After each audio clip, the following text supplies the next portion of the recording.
Hello, Nancy here, and today I want to teach you about provisional cast-ons. There's 3 ways to do it that I know of, and I'm sure there's many more ways of doing it. This is one of the older ways that I know of, and it's done with a waste yarn, a crochet hook, and a chain. And provisional cast-ons, of course, are temporary cast-ons. Lots of patterns tell you about them, and it's done so that you can remove stitches on your cast-on edge and continue on with the pattern. Lots of times it's for shawls and whatnot. But anyway, so here's what you do. You loosely cast on more stitches than you need. Okay? Try not to get it too tight. Alright, and what I do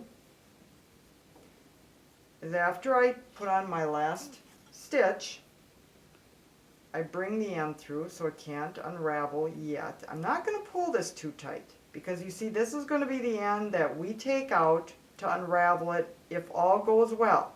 Okay? Now I'm going to take my working yarn and I'm going to start in my pattern by putting the chain part, this stays flat.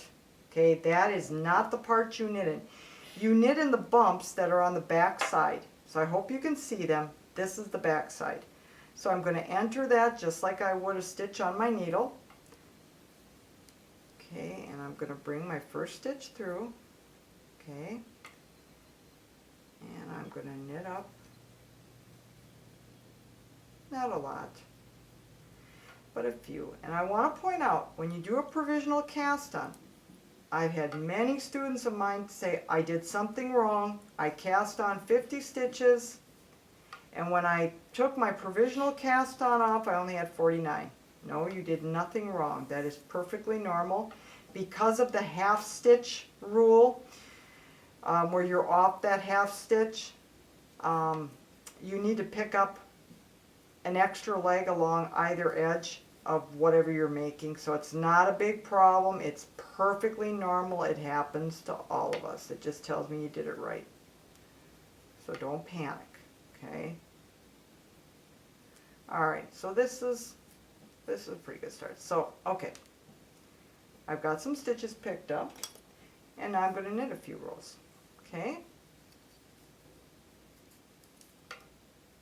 If you are knitting something that's white or a light color, be careful about using waste yarn that's a dark color, like red, because you could have fibers that are left behind. Try not to use yarn that's real fuzzy. This is actually a little too fuzzy, but it's big and I wanted to make sure you could see what I was doing. So, see how it's kind of just hanging on here? There you go. Fuzz everywhere. Okay. So I'm just going to do a couple rows here so you get the idea.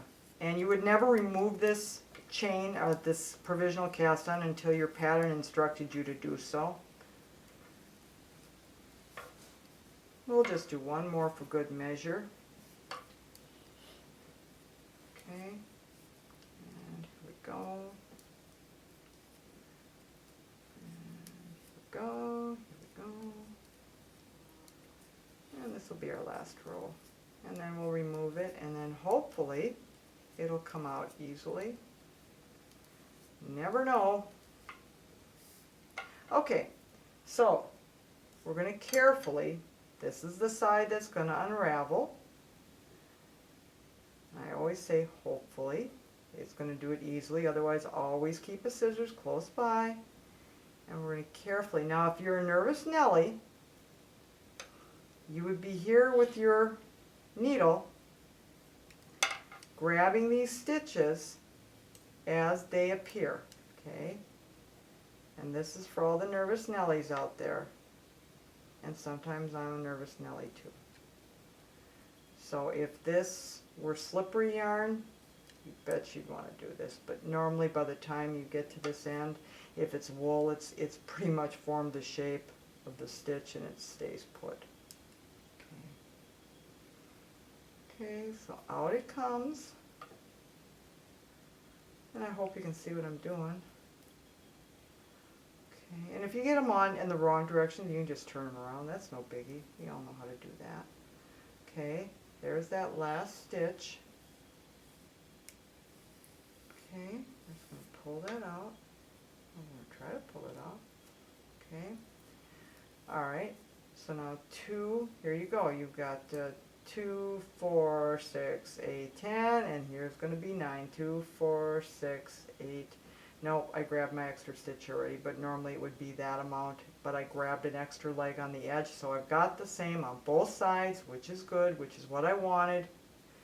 So that is how you do a provisional cast on with a crocheted chain.